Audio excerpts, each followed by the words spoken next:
School তার ভালো লাগতো না, সহ্য হতো না পড়াশোনার ঝামেলা। আমাদের চলতি লেখাপড়া শিখলো না সে কোনো কালেই, অথচ সে ছাড়িয়ে গেল সারা দেশের সবটুকু পাণ্ডিত্যকে। কেমন করে? সে প্রশ্ন আমাকে করো না।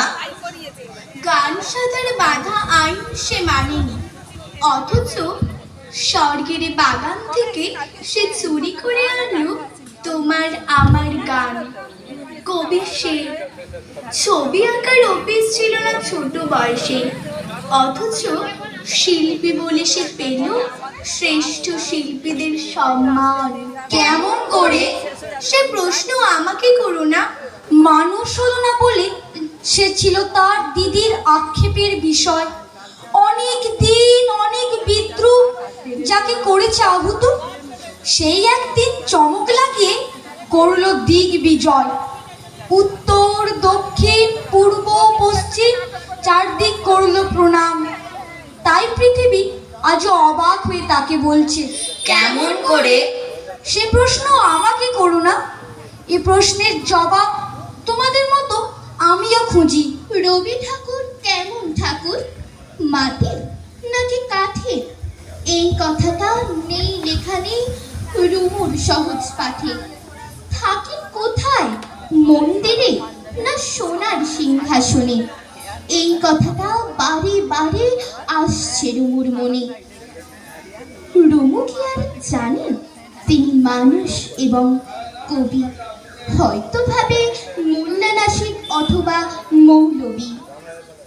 রুমুর জন্য একটা কথা বলছি কানে কানে, মাটিরও নয় কাঠেরও নয়, ঠাকুর তিনি প্রাণ।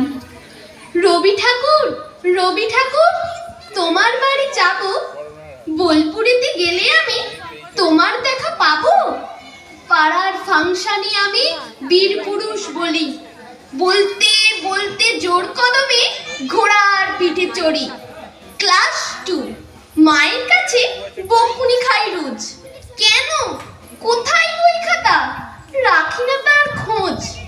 কিন্তু বাবা চুপি চুপি কোলে নিয়ে তুলে বলেইছে একদিন চড়িয়ে দেব রেলে। যাবো যখন তোমার কাছে উদিচি শ্যামলী, বীর পুরুষ শুনিয়ে দেব পাবনি রেবেলে।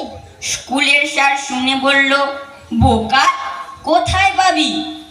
লেখাপড়ার গানে আছেন কবি এখন ছবি। নিজের কাছে যখন থাকি একলা, ভীষণ একা, সজল চোখে তাকিয়ে দেখি যত দূর যায় দেখা। উদাস মনে ভিড় করে রোজ হাজার রকম ইচ্ছে। কেউ মারছে, কেউ ধরছে, কেউ যেন ছাদ পিটছে। প্রথম রোদের টুকরো যখন লুকিয়ে ঢোকে ঘরে, রবি ঠাকুর হতে তখন ভীষণ ইচ্ছে করে। আবার যখন দিক ভেসে যায় প্রবল জলস্রোতে, তখনও রোজ ইচ্ছে করে রবি ঠাকুর হতে। পূর্ণ চাঁদের মায়ায় যখন জ্যোৎস্না ধারা ফোটে, ইচ্ছে করে ঠাকুর যেন চাঁদ হয়ে রোজ ওঠে। দিবস ও রাত কবির গানে ভুবন ভরে যাক, ইচ্ছে করে রবি ঠাকুর সারা জীবন থাক। আমি তখন ছোট্ট ছিলাম, একেবারে কুট্টি। দিদির সঙ্গে অষ্টপ্রহর করতাম খুনসুটি। একদিন এক বৈশাখ মাসে ক্লান্ত বিকেল বেলায় বাড়ির ছাদে ছিলাম চুল কিটকিট খেলায়।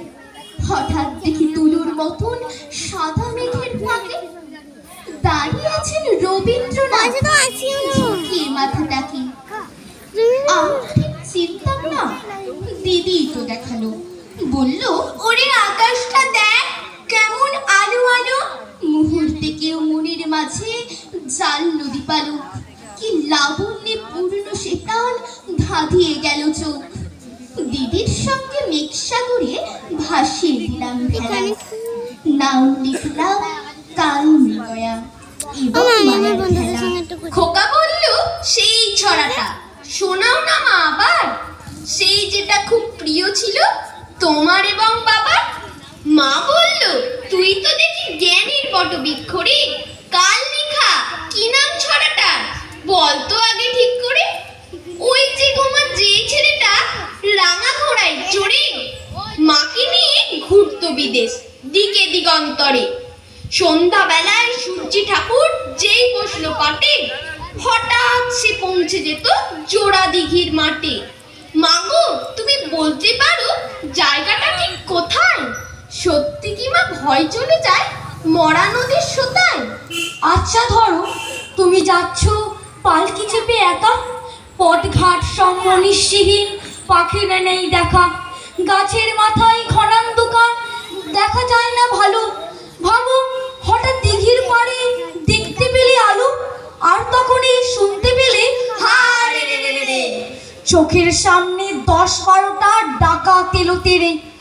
ধরো তুমি সিটিয়ে ভয়ে পালকির এক কোণে চুপটি বসে আমার কথা ভাবছো মনে মনে। আমি তখন সেই ছড়াটার বীর পুরুষের মতো তলোয়ারের ঘায়ে ডাকাত মারছি অবিরত। আমার রণমূর্তি দেখে তোমার সে কি কষ্ট, রক্ত লেগে স্কুল ড্রেসটা একেবারে নষ্ট। ব্যাপারটা কি রোমাঞ্চকর, ভাবা যায় না মোটেই।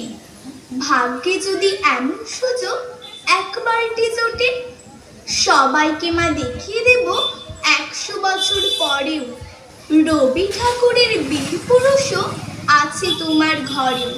ওই যা দেখো, বলেই ফেললাম। কোন ছড়া কার লেখা দোষ কিছু নেই, সবই তোমার কাছেই শেখা। রবির শাশ্বত এক নাম, রবির রামধনু মাখা গান, রবি আকাশ প্রদীপ মনে, রবি প্রীতি মাখা গৃহ কোণে, রবি সম্প্রীতি নির্ঝর, রবি মানুষের সহচর, রবি তিমির অবিনাশী ভোর, রবি হৃদয়ের ফুলচোর, রবি শিশির মাখানো ঘাসে, রবি পেঁচা মেঘ নীলাকাশে, রবি মঙ্কুশিলায় দহে, রবি মানুষের জয়গানে, রবি আলোকিত অক্ষরে, রবি প্রতি স্বাক্ষর মনে, রবি অগ্রগতিক প্রাণ, রবি চেতনার সংগান, রবি প্রকৃতি বন্ধু প্রাণ, রবি জন্মের সংগান, রবি চেতনার পরিভাষা, রবি জেগে আছে ভালোবাসা, রবি জেগে আছে ভালোবাসা। নমস্কার।